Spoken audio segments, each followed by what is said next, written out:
The top stories here of the day. Of course, we have been waiting for this one. We knew the jury would be coming back today for that lesser charge. Now, we also have a shot inside of the courthouse. So what we are going to do is double box that for you so you can see right in the hallway of that shot here. So we are going to give you 2 vantage points right now from outside and also inside right now, as we are seeing now more of a police presence outside of that courthouse right here. So once we get that one established for you right here, we got the double box now coming through.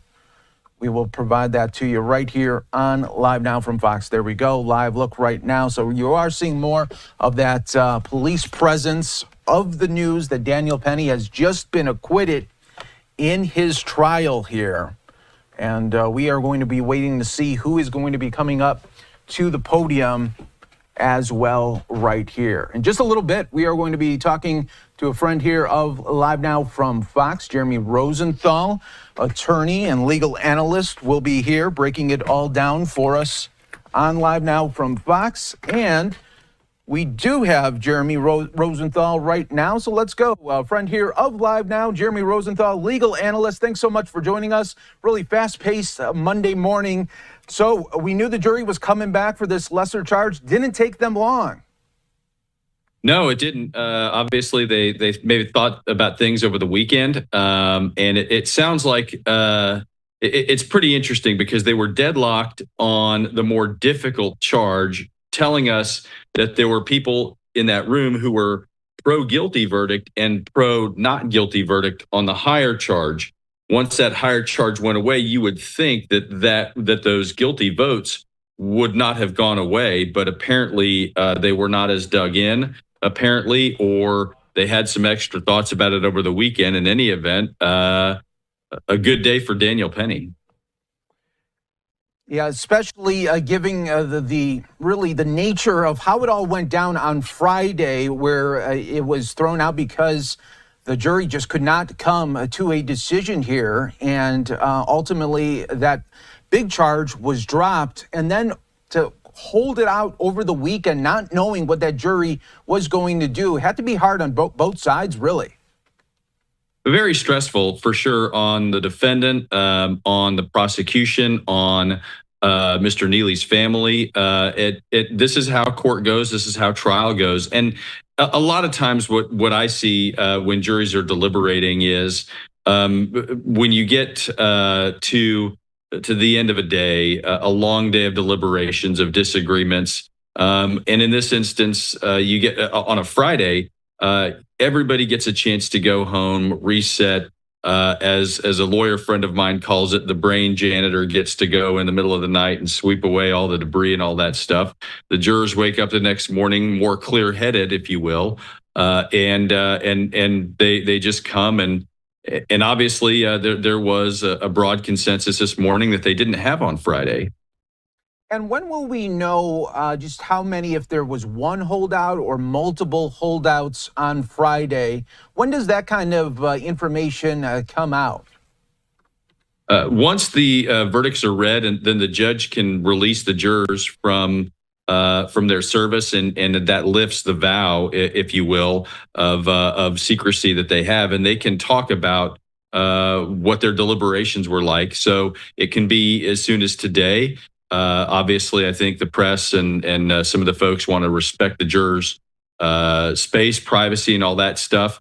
When you're Mr. Penny and you're on the winning side of this, you kind of want to just sort of run from the courthouse like you stole something. You just want to get out of Dodge and go and have a nice life, and you're not so concerned about what the jury might say. If you're the prosecution, you might want to sort of listen in.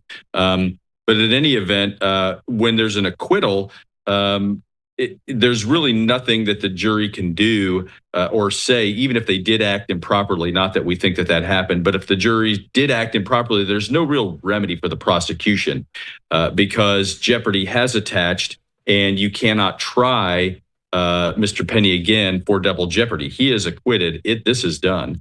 Now, on the reverse side, had this been a conviction and we learned about something that was weird about the deliberations, Mr. Penny would potentially have the ability to appeal that. And what does this mean going forward for, a vigilante, somebody that comes, they see a situation that looks to be threatening. What does this mean going forward to someone that says, you know what, I saw the Daniel Penny case. I feel like I can act and help maybe save others in a train, in a public space. What does this mean going forward? Well, it's certainly, I would think, good news from that standpoint from folks who see it that way. And again, this case has been a flashpoint for a lot of reasons because there's just so much to unpack in this case. You've got homelessness, you've got mental illness, you've got security on the subways, right? You've got self-defense, you've got all of these things that have sort of converged to make this case sort of that snowflake that kind of has it all. And in this instance, I don't know that somebody who is faced with that issue on a New York subway, maybe this verdict is going through their mind and maybe it's not. If it is, then maybe they do feel a little more at liberty to take assertive action, to take aggressive action against an individual in defense of another person. So this does, I think, help that mindset. On the flip side, I mean, you just have to remember that these cases get to be so fact specific, and that there will never truly be an identical case to this, and any one of those little factors can turn the whole thing. I'm also interested, now obviously Daniel Penny walking free, walking home here. But at the end of the day, you're still going to be Daniel Penny. And anytime someone Googles you, whatever you want to do in your life, he has a full life ahead of him. He's only 26, 27. So what happens and how does he navigate life now? I mean, you're still going to be the Daniel Penny. And as soon as someone Googles you, I mean, it's going to be all over.